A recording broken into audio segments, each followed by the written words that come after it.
I give you a peace that the world cannot give. I give you peace not as the world gives, but in a new and different way.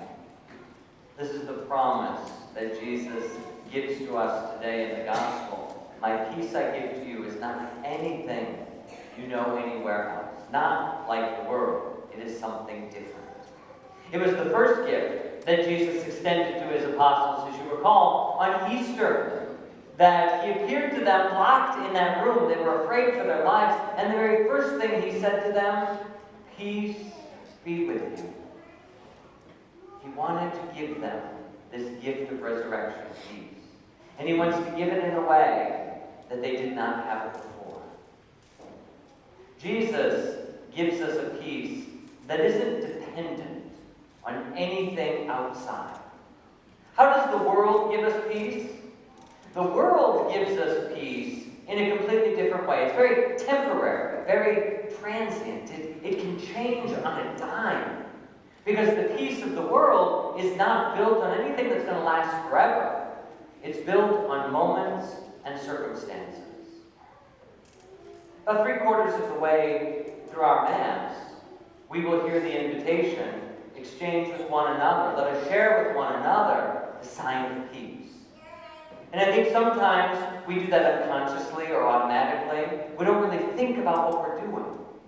That exchanging of a sign of peace is not just a momentary greeting of our neighbor. It's not, oh, nice to see you, glad that you're here. It's not a kind of human friendship even. What we are doing comes not from us, but comes from God.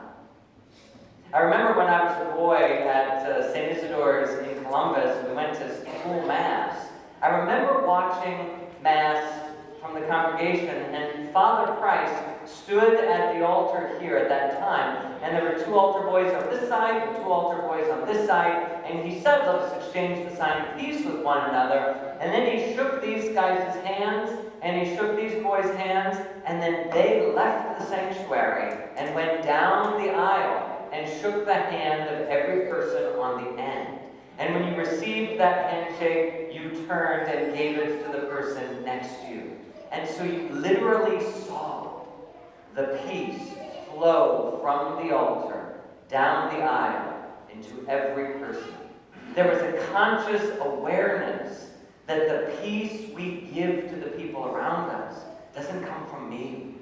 It comes from God.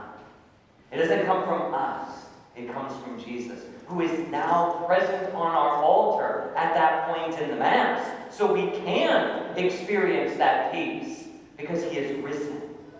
The Lord of life is on the altar. And the first thing he wants us to know is that he gives us peace. It is a peace then that flows from him. And it's a peace then that we exchange as a sign.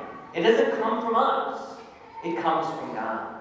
And we become signs to one another of God's peace. So whether that is by a handshake, or by an embrace, or by a kiss, or by a pat on the back, that sign that Christ is risen from the dead.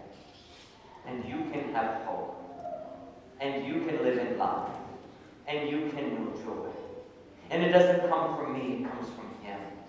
And I want to be here right next to you saying we are experiencing that together. I give you peace in a way that the world cannot give you peace. As I said, the world's peace is temporary and it hinges on a dime. It can change in a moment just like that. Because the peace that the world gives is sort of a roller coaster ride. We have peace when everything is going well. And we try to hold on to that peace with all our might. We try to give ourselves security. We build up our bank accounts, we buy our insurance, we lock our doors, we have our fences, we get our educations, we do all of these things so that I am secure. And then a flood strikes, or a tornado rips through, or the doctor gives us a diagnosis we weren't expecting, or a loved one dies. And we realize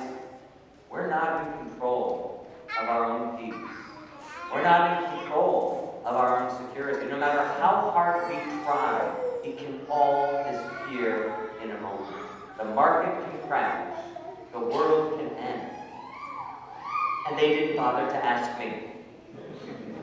That's how it happens. The world's peace is not something that lasts forever. And I think that that's why we live in a state of anxiety sometimes. Because if we live in the world's peace, we're always trying to hold on to those things that make us feel secure. And so we try to amass more wealth, or more opportunity, or more time, or more whatever. And sometimes that creates an imbalance in society and an injustice, because we take more than we really need. And we build up for ourselves treasure houses that aren't shared with others. And that great gross inequality can cause then arguments and fighting and injustice, and it leads to war and dissatisfaction. We are called not to live in the peace of the world, but to live in the peace of Christ, which isn't dependent on any of those things. When Christ came to his apostles and said, "Peace be with you," he didn't say, "And now you will never experience the cross again. And now the sword of sorrow will never pierce your heart again. And now the tomb will never swallow you up again. And death will never be there for you again." He didn't say that. He simply said, "Peace. All of these things are still going to happen. All of these things are going to be a part of your life. But I am alive. And I have conquered. And I am with you already in these things."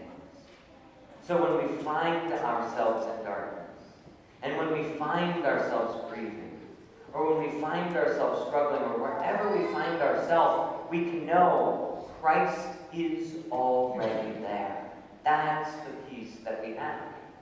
And it's a peace that no one can take away from you. No one can take away that peace from you. Oh, they will try.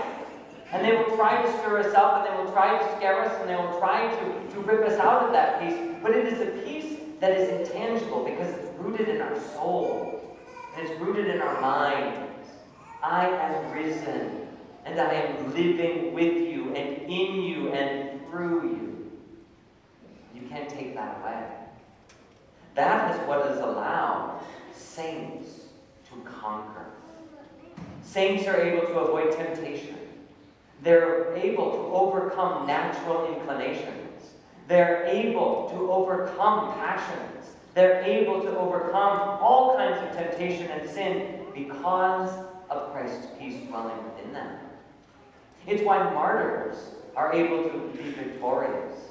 That men and women in the church's history will die because no one can touch their peace. You can hurt my body. You can imprison me. You can take away my very earthly life, but you cannot take away my risen Lord. And you cannot take away the peace that he has given me. So do with me as you will. It is what has allowed Christians to conquer for centuries, the peace of the risen Christ. And so you and I are called to be that sign of peace for one another. And when we recognize the Lord risen from the dead on our altar, we ask ourselves, and we ask and invite ourselves to exchange a sign of peace. Be a sign of Christ's peace to those around you. Let them know that Jesus is risen from the dead. Let them know that they are not alone. Let them know that they live because he lives, no matter what's facing them outside of these walls. And then when we ourselves go outside of these walls, that we bring that peace and that comfort and that hope to those we encounter. And we know we need to. Have you ever been in that situation where someone comes to you with their problems, or with a failing marriage, or in depression, or in anxiety, or in grief at the loss of a loved one, or loss of a job, or something, and there are no words? I have no words that's going to make it better. There's nothing I can say that's going to change it. And we sometimes feel so powerless. We don't have to give words. We have to give Christ's peace to them. Let me be a sign to you that the Lord loves you. Let me be a sign to you that he is with you and listening. Let me be a sign to you that he is real and alive. And if we can extend that to one another, then we are living in Christ's peace. And the cross will still be there. And the sword of sorrow will still be there. And the grief will still be there. But no matter if we are experiencing joy or sorrow, we can be at peace because I know Jesus is with me. I know the Lord is with me. And I can go forward, and I do not go forward alone. We go forward together, united in the Holy Spirit. Those apostles were sent out today because there was discord in the early church communities. And they came there and they announced the message of peace. Don't fear. Don't be troubled. The Holy Spirit is still at work among us, and this is what the Spirit says to you today. That same Spirit is alive in the church right now. That same Spirit is in your heart right now. Share that Spirit with someone else. Hope, freedom, peace. I give you peace, not as the world gives, because that's temporary and passing and can change in a moment. I give you a peace that no one can touch. Take a moment, examine your heart, and find the peace that Christ has planted there. And when it's time to share it, do so consciously, not just at Mass, but out there with whomever you meet.